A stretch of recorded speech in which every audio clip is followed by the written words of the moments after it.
بسم الله والصلاة والسلام على رسول الله. اللهم صل وسلم وبارك على سيدنا محمد وعلى آل سيدنا محمد وعلى أصحاب سيدنا محمد أجمعين. اللهم يا فتاح افتح لي أبواب الرزق وارزقني رزقا حلالا طيبا مبارك من غير كد ولا تعب. يا مجيب الدعاء استجب دعائي واجبر رجائي وارفع مقامي يا رب العالمين. اللهم إني أعوذ بك من الشر والضر والدين والفقر والعجز والكسل وهتك السر. أعوذ بك من شر عبادك وخلقك واجعل لي رزقا مدرارا ليلا ونهارا يا رب العالمين. ازيكم يا حبايب قلبي، عاملين ايه؟ يا رب تكونوا في اتم صحة وفي احسن حال. لو اول مرة تشوفيني، انا مزياد ودي قناة يوميات عادية بقدم فيها روتين اليوم العادي بتاعنا.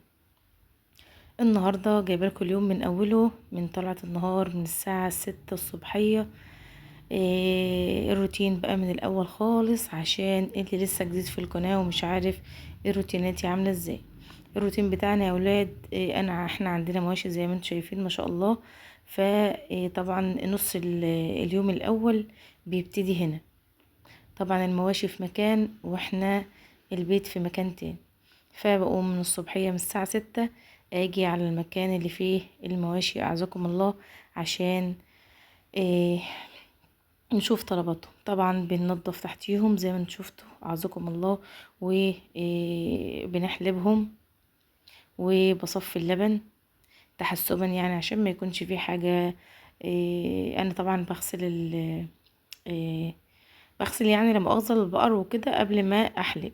ده اكيد يعني نايمين بقى طول الليل، وطبعا مش نضاف، فلازم اغسلهم وانضفهم كويس جدا قبل ما احلب. وتحسبا برضو بصفيهم زي ما انتم شايفين كده. وبعد كده بعاير لبن.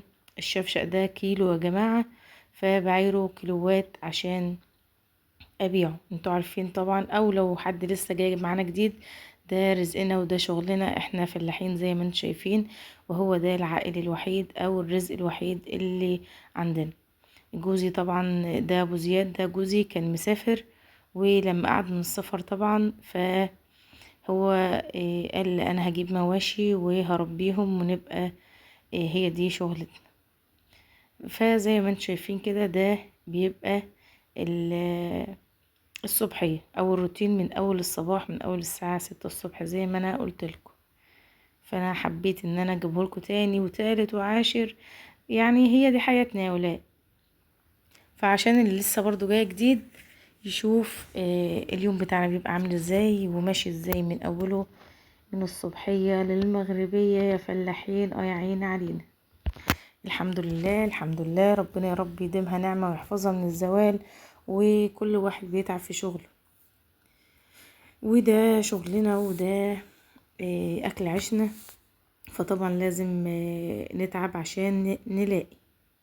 زي ما انتم شايفين احنا بنطلع المواشي الكبيرة وبنسيب الاطفال الصغيرين، الحاجات الصغيرة زي ما انتم شايفين كده. ننضف تحتيهم تاني ونحط لهم ياكلوا ويظبطوا الدنيا، عشان خلاص انا بقى بمشي واروح البيت التاني. ف هما بيفضلوا بقى كده عبال ما نجيلهم بقى العصر، او انا اجيلهم انا بقى العصرية كده. طبعا جوزي بقى بيروح يجيب لا مؤاخذة يعني بيروح يجيب البرسيم، واحنا زي ما انتم شايفين كده بنشربهم طبعا ونأكلهم ونحط لهم رش بتاعهم، يعني رده وعلف يعني. تمام زي ما انتم شايفين كده بنظبطهم وبنطلع بقى عزكم الله، يعني بنظبط تحتيهم زي ما انتم شفتوا كده، عشان المكان يبقى نضيف، عشان لما يجي يدخلوا تاني اخر النهار يبقى المكان تحتيهم نضيف وناشف وما يبقاش فيه حاجة. وده الجو بالنهار يا ولاد، شايفين كده تحتهم نضيف زي الفل اهو. كده حماية مساء الهنا يا حماية او صباح الفل.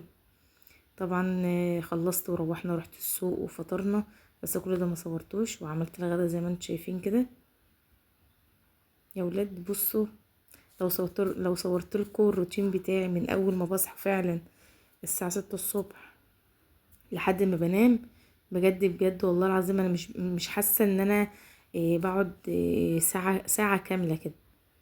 يعني خصوصا ان النهار بقى ضيق. كمان عملت لهم حاجة حلوة يا ولاد، بغاشة بقى، بقلاوة، اي حاجة يعني اللي تسموها تسموها زي ما تسموها. المهم يا ولاد، النهار قصر، فان ما كنتيش تقومي من بدري تخلصي الشغلانه بتاعتك، فهتحسي ان انتي الوقت جرى بيكي وما عملتيش حاجه وتكوم عليكي حاجات كتير. انما اما تقومي بدري يعني الساعه 6 دلوقتي الشمس بتبقى طالعه ومنوره الدنيا من 6 الصبح. مفيش حاجه اسمها بدري بقى ولا الكلام ده كله. انا بقى الوقت بتاعي قصير، اما بروح الساعه 6 برجع مثلا 8 او 7 ونص. يعني طول الوقت بيبقى 7 ونص 8 بالظبط كده، عبال ما اخلص المهام اللي انت شفتوها كلها دي، واجي بقى اشوف ايه اللي في البيت لو ندى مش موجودة، لو ندى في الكلية، واشوف طلباتي، اودي ابني الدرس، اروح اجيب حاجات من السوق، اعمل الفطار، احضر الغدا، يجوا يتغدوا. لو في فيديو زي دلوقتي كده بمنتجه، خلاص الاقي يعني. وبرضو الصلوات، الاقي العصر ده نصلي واقوم رايحه الغد تاني، نرجع نعيد اللي احنا عدناه الصبح، ارجع اعيده تاني. المغربية، وطبعا نحلب المغربية ونخلص وندخلهم ونقفل عليهم ونظبط الدنيا، ونرجع اجي تاني اروح احضر العشاء، وبعد العشاء نشوف طلبات المذاكرين واللي عايزين يذاكروا، ولو زين وراه واجب. موالي يا ولاد. كده الفيديو بتاعنا خلص، يا رب اكون مدوشتكوش، وشكرا، مع الف سلامة.